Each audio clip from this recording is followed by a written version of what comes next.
Hello. At this time of year, we come together as one to remember and pay tribute to the men and women of the armed forces who made the ultimate sacrifice in 2 world wars and more recent conflicts.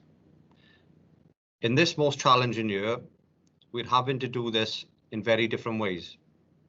As Mayor of Neath Talbot, I would normally be attending events such as remembrance services, parades, and wreath laying ceremonies.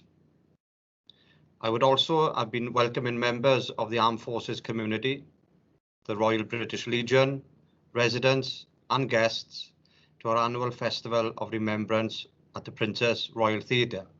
As the coronavirus pandemic continues, keeping safe and following Welsh Government guidelines is paramount. Those who we remember at this time give their lives for the freedom we enjoy. And it's those freedoms we are working to restore by the effort we're all making at this present time. With this in mind, this year our tributes are in the form of an online festival of remembrance.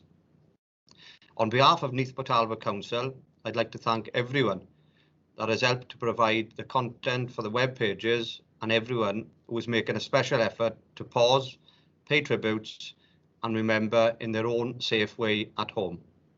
Thanks very much.